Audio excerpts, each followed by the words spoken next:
بسم اللہ الرحمن الرحیم۔ السلام علیکم ورحمۃ اللہ وبرکاتہ۔ 25ویں تراویح۔ آج کا بیان 29ویں پارے کے تلاوت پر مشتمل و مبنی ہے۔ آج کی تراویح میں سورہ ملک میں اللہ رب العزت کا ارشاد بیان کیا گیا ہے کہ ہم نے بے شمار نعمتیں انسانوں کو عطا کی ہیں، وہ اگر ہم واپس لے لیں تو پھر کون ہے جو یہ نعمتیں ان کو دوبارہ دلا سکے؟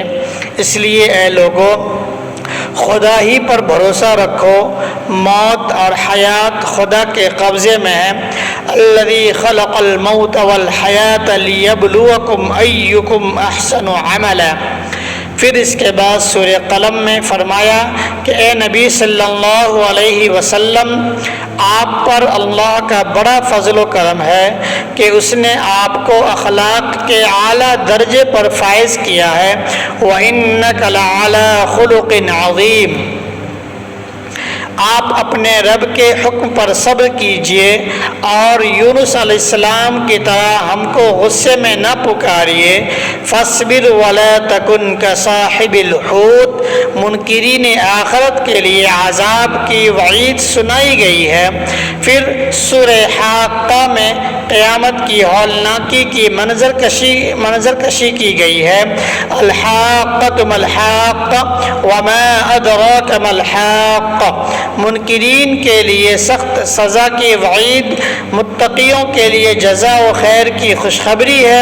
پھر ارشاد باری تعالیٰ ہوتا ہے کہ قرآن برحق اور قابل یقین کتاب ہے۔ تنزیل من رب العالمین۔ یہ کتاب نہ کسی شاعر کا کلام ہے اور نہ کسی کاہن کی خود ساختہ تصنیف ہے، مگر لوگوں میں بہت کم ایمان لاتے ہیں۔ پھر سورہ معارج شروع ہوتی ہے۔ ارشاد فرمایا گیا، انسان بہت کم ہمت پیدا کیا گیا ہے، تکلیف میں بے چین ہو جاتا ہے اور آسائش میں بخیل بن جاتا ہے۔ ان الانسان خلق ہلوعا۔ روز قیامت کا ذکر کیا گیا اور انسان کا ناشکرا پن کو بیان کیا گیا کہ جو لوگ مال جوڑ کر رکھتے ہیں، اللہ کی راہ میں خرچ نہیں کرتے ہیں، وہ آخرت کے عذاب سے بے پرواہ نہ رہیں، جبکہ دوزخ کی آگ ان کی کھال کو ادھیڑ کر ڈالے گی۔ پھر اس کے بعد سورہ نوح شروع ہو جاتی ہے۔ سورہ نوح میں ارشاد فرمایا گیا ہے کہ نوح علیہ السلام نے کس طرح اپنی قوم کو ہدایت کی اور بدعمالیوں کی، لیکن بدعمال لوگوں نے نصیحت حاصل نہیں کی اور نوح علیہ السلام کو جھٹلانے سے باز نہ آئے۔ بالآخر انہوں نے قوم کے حق میں بددعا کی اور لوگوں کو ایک سخت طوفان میں آ لیا۔ تب بجز ایمان والوں کے پوری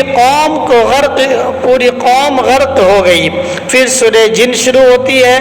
جنوں کی ایک جماعت کا ذکر فرمایا، جنہوں نے قرآن مقدس کو سن کر کہا کہ قرآن تو بھلائی کا راستہ دکھاتا ہے۔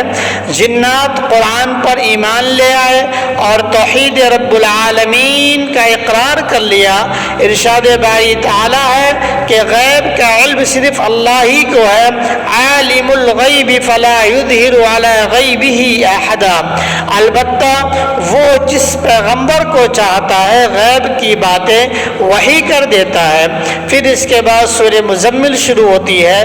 سورہ حضور اکرم صلی اللہ علیہ وسلم کو کملی والے کے لقب سے خطاب فرما کر ہدایت کی گئی ہے کہ آپ نصف شب یا کم و بیش شب بیداری کیا کریں، تلاوت قرآن ٹھہر کر کیا کریں۔ رات کی عبادت تزکیہ نفس کے لیے بڑا ذریعہ ہے اور یہ عبادت مقبول بارگاہ ہوتی ہے۔ نماز، زکوٰۃ اور خیرات جاری رکھیں۔ جو نیک اعمال اعمال آگے بھیجا جائے گا وہی آخرت میں کام آئے گا۔ پھر سورہ مدثر میں حضور اکرم صلی اللہ علیہ وسلم کو کملی والے کے لقب سے خطاب کر کے فرمایا گیا کہ اٹھو اور تبلیغ دین کا کام شروع کرو، اپنے رب کی کبریائی اور بزرگی بیان کرو، اپنے کپڑوں کو پاک رکھو اور ناپاکی سے بچو، احسان کر کے اس سے صلہ کی خواہش نہ کرو اور صبر سے کام لو۔ قرآن بے شک نصیحت کی کتاب ہے، لیکن اس سے صرف وہ لوگ ہی نصیحت حاصل کرتے ہیں جنہیں اللہ ہدایت پانے کی توفیق عطا فرماتا ہے۔ اس کے بعد سورہ قیامہ کا آغاز ہوتا ہے۔ ارشاد ہوتا ہے کہ اے نبی صلی اللہ علیہ وسلم، جب آپ پر وحی کا نزول ہوتا ہے تو آپ اس کو یاد کرنے کی کوشش میں دہرانے میں مشغول نہ ہو جایا کریں، بلکہ اس کو غور سے سنا کریں۔ قرآن کی تلاوت ہوا کرے تو اس کو غور سے سنا کریں۔ قرآن کو آپ کے حافظہ میں، قرآن کو آپ کے ذہن میں محفوظ رکھنا اللہ کی ذمہ داری میں ہے۔ اس کے بعد سورہ دہر شروع ہوتی ہے۔ ارشاد ہوا کہ ہم نے انسان کو تخلیق کر کے اس کو اچھے برے کام کی تمیز دی، اب وہ خوب شکر گزار بندہ بنے یا ناشکر گزار رہے۔ کافروں کے لیے عذاب جہنم ہے اور نیک کاروں کے لیے بہشت کا ابدی عیش و عشرت ہے۔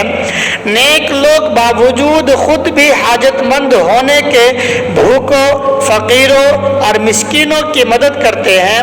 یہ سب کچھ وہ اللہ کی رضا کے لیے کرتے ہیں، بدلے اور شکر کے لیے نہیں کرتے کہ کوئی ہمارا شکر گزار بن جائے یا ہمیں اس کا کچھ بدلہ دے، بلکہ اللہ کی رضا مندی کی خاطر کرتے ہیں۔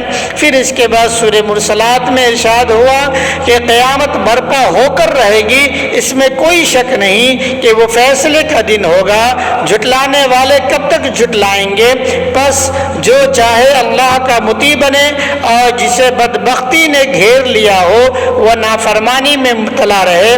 ہر شخص اپنے اعمال کا صلہ پائے گا اور اپنے کیے ہوئے اعمال کا بدلہ اسے دیا جائے گا۔ اللہ رب العزت سے دعا ہے کہ اللہ رب العزت ہمیں اور آپ کو اپنا مطیع و فرما بردار بنائے اور ہمیں اور آپ کو بدبختی سے بچائے، اللہ کی نافرمانی سے بچائے، اور اللہ ہمیں اور آپ کو نیک لوگوں میں شامل فرمائے اور نیک لوگوں کے راستے پہ گامزن فرمائے۔ آمین۔ وآخر دعوانا الحمد للہ رب العالمین۔ السلام علیکم ورحمۃ اللہ۔